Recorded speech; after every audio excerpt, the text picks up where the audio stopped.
Hai Inforanca Cakers, aku Anggi. Di sini aku akan menjawab pertanyaan dari teman-teman yang masuk ke dalam DM Instagram Inforanca Ekek terkait toxic relationship. Oke, nah di sini sebenarnya pertanyaannya panjang-panjang karena jadinya pada curhat, cerita gitu dan panjang banget gitu ya. Jadi kita coba dulu aja deh, oke? Ini untuk yang pertama yang username-nya nggak mau disebutkan. Ceritanya adalah aku hubungan udah 3 tahun lebih nih dari zaman sekolah bareng-bareng, dari nol. Nah sikap dia tuh cuek, egois, keras kepala, sombong, merasa dia paling hebat, kata guruku juga gitu. Dan aku jadi peredanya sampai orang-orang bilang, kenapa bisa mau sama dia? Ya gimana lagi, namanya juga cinta, katanya. Nah, aku itu pernah selingkuh dari dia tapi dia nggak putusin aku gitu gara-gara sikap dia yang bikin hati sakit terus. 3 tahun pacaran, dia belum pernah tuh kasih aku surprise atau kado di hari spesial. Pernah ngasih kado tapi bukan hari spesial dan itu pun aku yang minta. Tapi aku selalu kasih dia berbagai surprise. Di hari biasa pun aku kadang kasih dengan uang yang aku kumpulin pas zaman sekolah juga. Nah, dia nggak mau ngasih surprise itu karena masih trauma sama mantannya yang tiba-tiba ninggalin setelah dikasih surprise typo ini. Padahal hubungan saat itu sama aku udah 2 tahunan deh. Dan hal yang paling aku ingat juga pas aku nangis di rumah dia. Dia malah nyuruh aku pulang, bukannya ditenangin. Dan juga pas aku pergi ke stadion sama kakak iparku, dia nggak izinin. Tapi aku tetap mau karena pertama kali dan aku pengen banget. Akhirnya dia ngambek tuh 3 hari nggak ngasih kabar apapun. Kayak bocah bet dah dia tuh ya. Di organisasi di sekolah dikenal sama sosok yang dewasa, tegas ya. Nah, ketua yang bagus lah. Kalau jalan juga aku yang bayarin terus. Dia suka minjem uang tapi nggak diganti. Ya buat aku nggak apa-apa sih ya, saling bantu, tapi kok nggak ada timbal baliknya gitu. Aku bisa kumpulin buat bikin dia bahagia, tapi dia nggak bisa sampai sekarang. Dia udah kerja juga. Pernah satu kali surprise pulang pergi malam-malam dari Cimahi, tapi 1 bulan sebelum NF kita 3 tahun. Keselnya pas 3 tahun malah ngebiayain orang lain pacaran. Coba yang ceritanya double date itu. Sebenarnya dia baik, setia, tapi ya itu yang sutikelnya itu ego, keras kepala dan sombong gitu. Sekarang pun aku lagi marahan, udah 3 hari gak kabar-kabaran gara-gara hal sepele sih, masalah waktu. Tapi kesel aku dibilang gak dewasa, tapi dia sendiri gak dewasa, gak pernah mau ngalah dari dulu. Selalu aku yang ngalah dan mengalah. Capek. Jadi aku sekarang mau egois gitu, ngelawan hati aku buat buktiin dia tuh peduli, sayang beneran sama aku. Enggak, atau cuman aku yang punya lebihnya ke dia. Aku nggak mau kesannya kayak nyembah gitu ke cowok. Tapi sampai saat ini dia nggak ada mau ngalah. Capek sih, ada rasa pengen mundur tapi udah mau 4 tahun. Masa kalah dengan 4 hari. Aku itu kan ditinggal sama ayah. Ini nggak ada komen ya. Aku dari SD, jadi dia ditinggal sama ayahnya dari SD. Jadi aku tuh kasih sayang, aku harus kasih sayang dan perhatian dari cowok gitu. Jadi suka nggak bisa kalau tanpa ada cowok teh. Aku bingung harus gimana. Aku harus mundur atau maju. Tapi dia cowok pertama yang aku kenalin ke keluarga, jadinya gimana gitu kesannya. Intinya dia sering banget sakitin aku dan sifat egois, sombong, keras kepala dan cueknya yang super itu. Maaf ya Ming, ngaco ceritanya, bingung sih harus mulainya gimana. Terima kasih ya Min. Iya.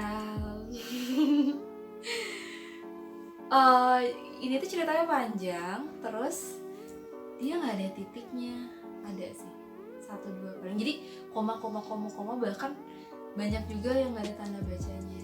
Jadi maaf ya kalau, semoga teman-teman bisa menangkap ceritanya dan aku juga masih berusaha untuk menangkap ceritanya. Tapi intinya adalah yang aku tangkap ya, dia itu ngerasa kalau misalnya dia tuh sama ini ngasih surprise terus atau ngasih kado atau ngasih uang gitu ya ke pacarnya, tapi kok pacarnya nggak kayak gitu juga ke dia gitu. Jadinya dia ngerasa kok aku terus yang ngasih gitu, kok pacar aku nggak ngasih balik sih dia gitu.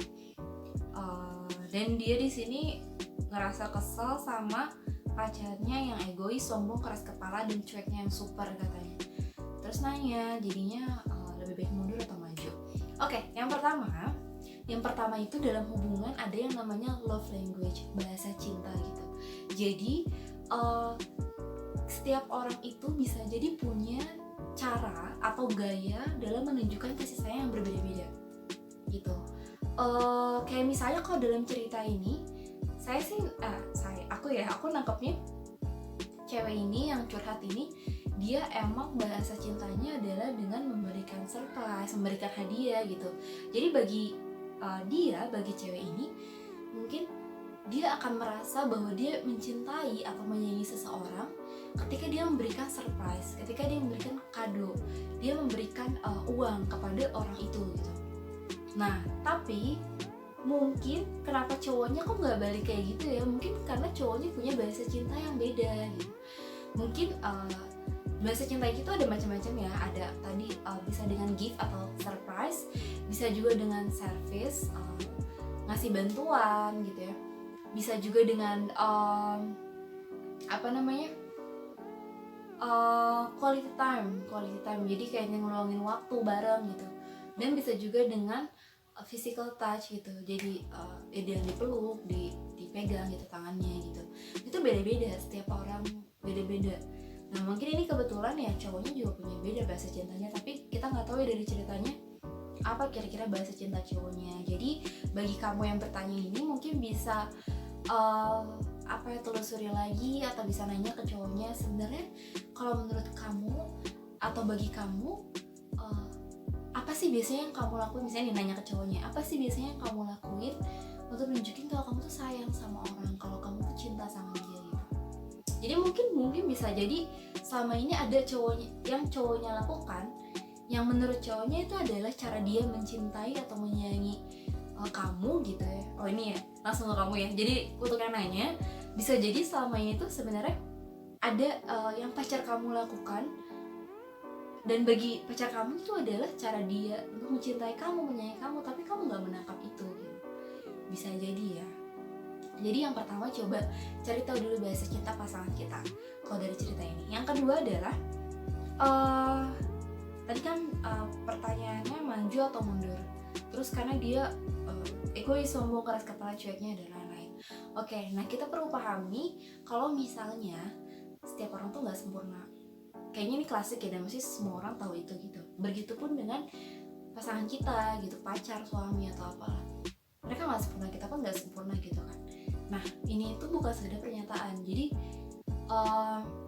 makanya untuk bisa mempertahankan hubungan itu, untuk biar relationshipnya nggak toxic gitu ya, kita perlu renungkan lagi kali ya, apa sih sebenarnya kelemahan dari orang yang bisa kita toleransi dan apa yang enggak. Nah, dan apakah kelemahan yang kita nggak bisa toleransi itu ada di pacar kita atau enggak gitu. Jadi kalau misalnya nih untuk kamu yang nanya ya, tadi bilangnya kan kamu dia tuh soalnya egois, sombong, keras kepala dan cueknya super gitu. Nah ini kan berarti jadi kekurangan dia dong sebagai pacar gitu. Nah ini bagi kamu bisa jadi toleransi apa enggak kekurangan ini gitu. Atau misalnya sebenarnya kekurangan itu masih yang ya nggak nyaman sih kamu dengan kekurangan ini, tapi itu masih bisa ditoleransi. Misalnya kalau kekurangan yang nggak bisa kamu toleransi adalah kalau dia selingkuh misalnya ya gitu. Jadi kalau ini masih bisa ditoleransi ya why not, kenapa nggak tetap dijalani gitu, karena kamu nggak akan menemukan sosok yang emang gak ada kekurangan gitu. Misalnya mungkin nanti kamu menemukan cowok baru, dia gak sombong, dia gak cuek, dia romantis lah gitu, tapi dia selingkuh, dia gak setia misalnya, kan tetap ada kekurangannya kan. Nah itu yang mana nih yang bisa lebih ditoleransi, pasangan yang cuek atau pasangan yang selingkuh misalnya gitu. Itu pertimbangan lagi. Yang ketiga,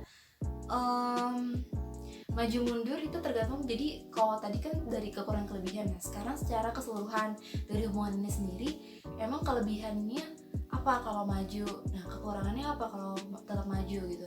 Terus ya kelebihan dan kekurangannya apa kalau ternyata mundur gitu sih. Nah itu balik lagi ke kamu mau memilih kekurangan kelebihan yang mana nanti gitu. Kalau misalnya ternyata maju lebih memungkinkan buat kamu, ya berarti tetap ambil maju gitu sih. Gitu ya, semoga menjawab. Oke, kita lanjut ke pertanyaan selanjutnya, dan ini juga ceritanya panjang banget. dari yang username-nya nggak boleh disebutkan juga. Jadi gini, saya punya pacar sudah hampir 5 tahun pacaran sama dia. Dia baik banget, nggak pernah apa-apa, cuman dia tuh emosian, gak sabaran kalau emosi ke orang. Kadang saya juga kena imbasnya, tapi kadang-kadang dia nyuruh saya agar saya ngajarin dia sabar, nggak emosian waktu tahun 2017. Nah, saya ajarin, ingetin juga, tapi masih tetap gitu. Kalau saya salah, dia marah tapi nggak pernah sampai main fisik. Dan kalau saya salah, dia suka lama ngemaafin. Jadi saya takut kalau mau bertindak apa-apa tuh. Saya juga selalu ngejaga perkataan. Dia sekarang mah mudah tersinggung, dan kalau yang kayak katakan tapi nggak enak ke dianya, dia suka ngebahas terus. Kalau marahnya cuma negur, tapi kadang pakai kata-kata yang kurang enak ke hati. Apalagi saya cewek, pasti pakainya perasaan, dan saya gampang nangis. Sekarang kalau saya salah, dia kayak yang nggak peduli, malah jadi ikut marah. Contohnya kemarin dia ngebahas mantan saya terus. Kalau Sundanya nyirikan, haha. Saya marah, tapi dia malah ngebalikin bahwa saya juga suka gitu. Ngapain marah-marah kalau sama-sama suka nyirikan gitu mah, diam-diam aja. Tapi cowok tuh sering banget gitu sampai bilang, aduh kamu seneng banget ya ketemu mantan, aduh kamu inget mantan yang pernah diantar di sekolah dan lain-lain.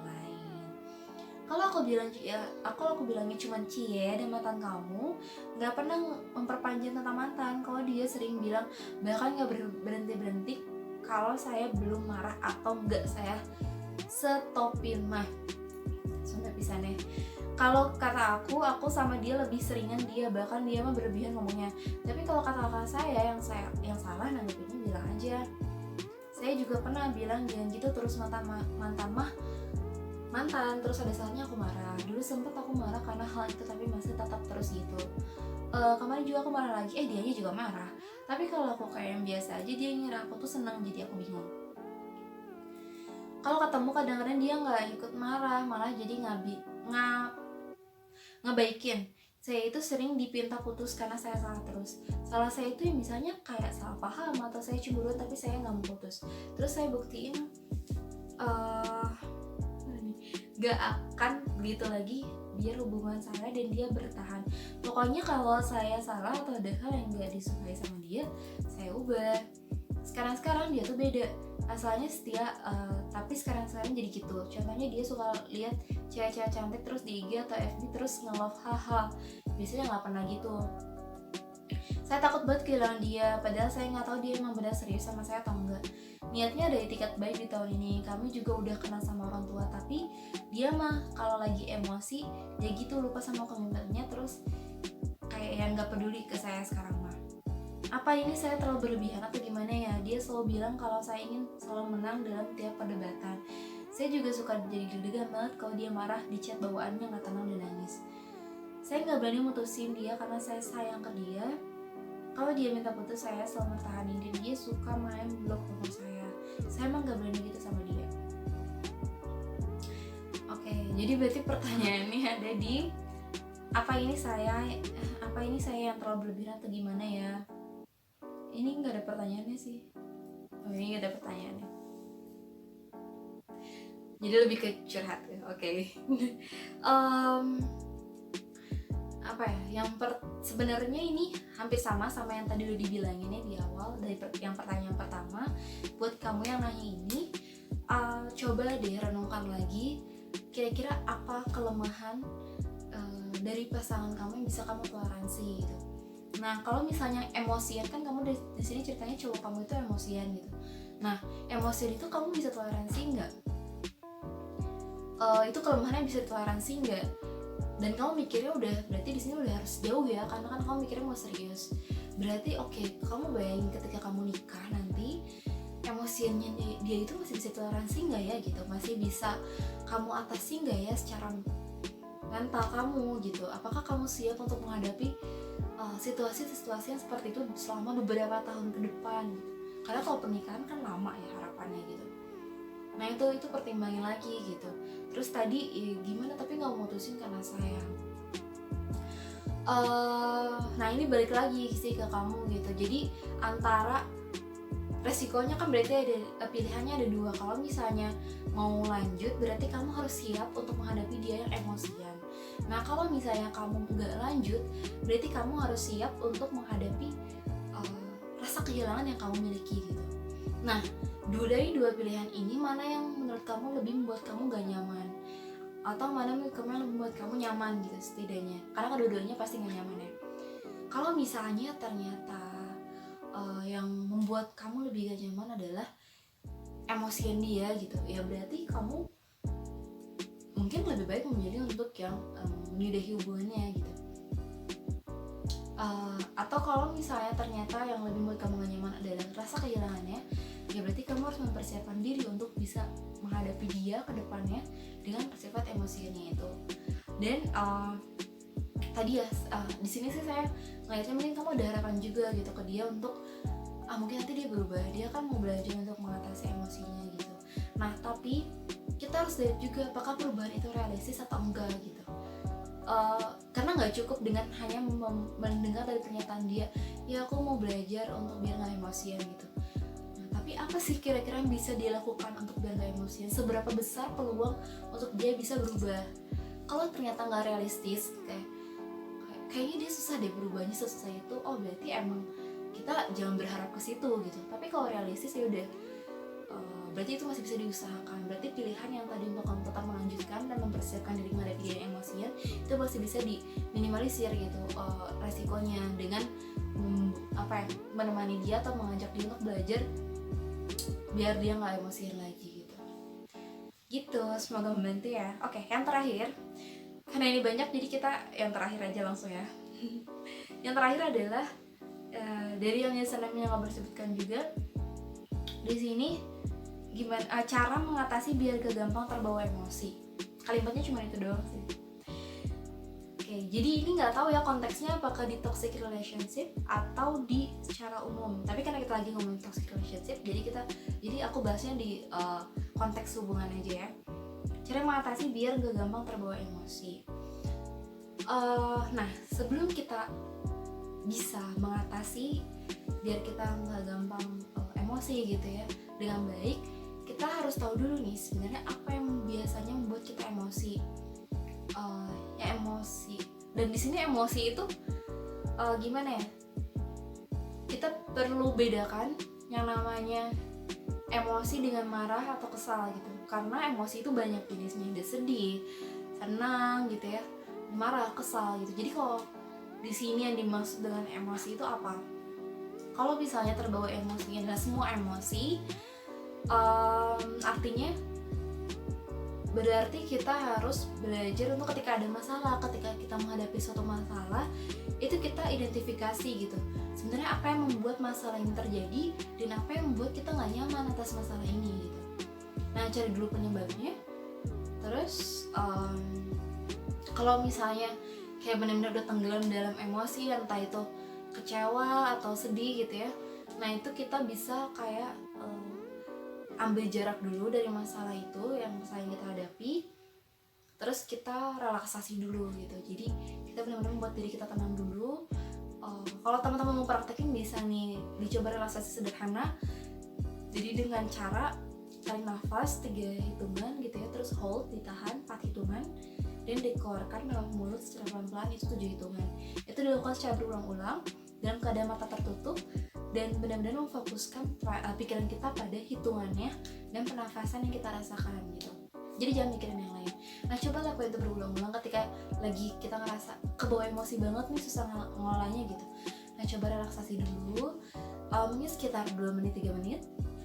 Setelah lebih tenang, baru kita berpikir, oke, ini apa sih yang membuat aku tuh ngerasa gak nyaman gitu sama masalahnya? Apa yang membuat aku sedih? Apa yang membuat ini jadi masalah besar buat aku gitu? Oke, dicari tahu gitu. Nah, terus nanti dari situ kita cari solusinya seperti apa gitu. Jadi tadi ya, ambil jarak dulu untuk relaksasi, terus baru hadapi masalahnya seperti apa. Karena